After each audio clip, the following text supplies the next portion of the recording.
Hello, my dear Arthur, my friends and my peeps. How are you all doing today on this hot, muggy, sticky, icky day? The sun's out, coming in and out of the clouds. I think we have a storm coming later too, maybe. That would be nice. It'll cool things down.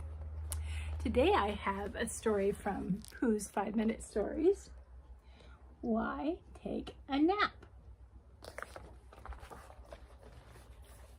On a sunny summer afternoon, all the friends of the 100-acre wood were gathered around Tigger. He was explaining how Tigger stripes were different from bee stripes. Suddenly, Kanga called for Roo. It was time for his nap. "Roo, are you coming inside?" Roo shook his head. "I'm listening to what Tigger has to say. It's very interesting."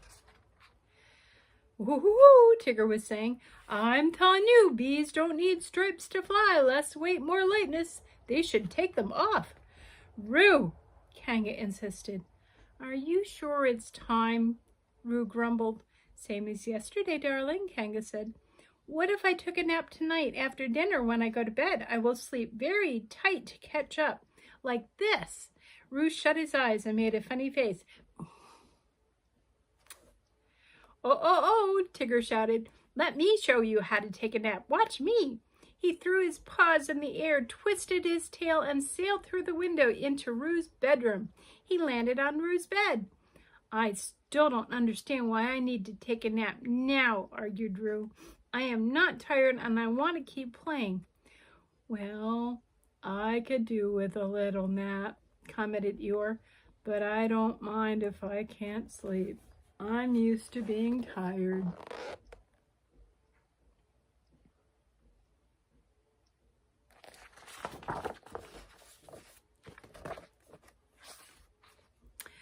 "But I don't want to take a nap," Bruce said. "Hello," called Tigger as he came back outside. "Here I am. Look how bouncy I feel after a nap." Roo shook his head and pointed to the sky. "Nobody sleeps during the day. The sun doesn't sleep. The sky doesn't sleep. The flowers don't. The bees don't."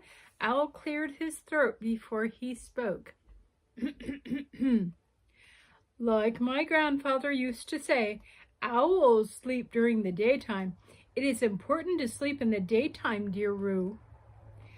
"You know," added Pooh, "sometimes after looking for a honey tree, I am so tired that I forget to take a nap, but when I remember, I recall that a good nap is really nice." "Then why don't you all go out and take naps upstairs?" Roo said. "Why am I the only one who has to sleep while everybody else plays?"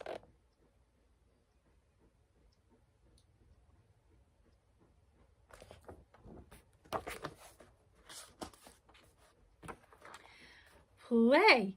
Rabbit cried, horrified. "But I have to work." "So do I," Tigger insisted. "You," Rabbit laughed. "Tigger, you don't even know the meaning of that word.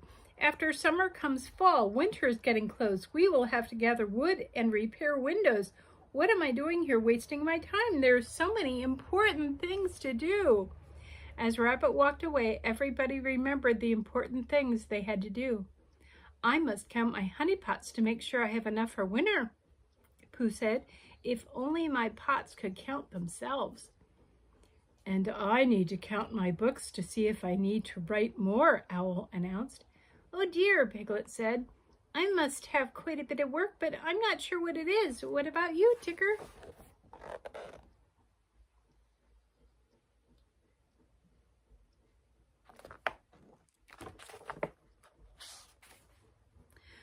"Who, me?" Tigger replied. "Working is what Tiggers do best. Hoo-hoo-hoo!" Tigger picked up Roo and sent him flying like a ball into his mother's arms. "If you ask me, which no one did, of course," added Eeyore, "I would reply that I have to build my house again since Tigger knocked it down." "Have a good nap, little Roo," Pooh called as all the friends hurried about to do their work. Inside, Kanga put Roo to bed. His little head sank into the soft pillow. "Sweet dreams, darling," Kanga whispered. She had barely closed the door when Roo jumped out of bed. He went to his toy closet. There he picked some toys, a teddy bear, a stuffed caterpillar, and a puppet.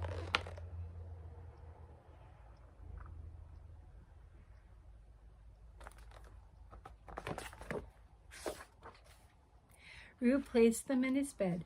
"Now it's time for you to nap," he declared to his toys. "Go to sleep." He sat on his bed next to his toys to watch them, but they would not fall asleep. "There's only one way to get them to nap," Roo said. "I'll lie down next to them and pretend I'm sleeping." When Kanga came back up a short while later, Roo did not hear the door open. He and his toys were all fast asleep.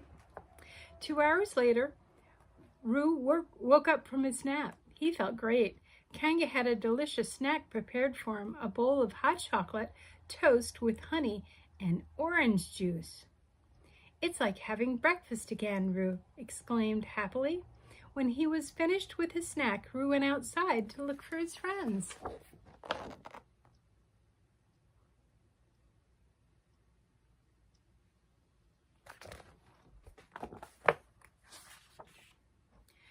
Roo's friends were all done with their work. Even Rabbit was finished. So Roo decided to organize a big sack race. Piglet and Roo stood in one big canvas bag, and Pooh and Tigger stood in another. The last one barely contained Eeyore. "Well, I am a bit bulky," he mumbled to himself. On Owl's signal, the teams moved forward as fast as they could. Rabbit sat on the sidelines, wondering why just watching was making him tired. Roo and Piglet won the race. "Wow!" Roo cried. "That was so fun!" "All that racing makes my stomach hurt," Piglet whined. "I can't bounce with this sack," Tigger said as he tried to catch his breath. "That's not fair." "Let's race again," Roo exclaimed.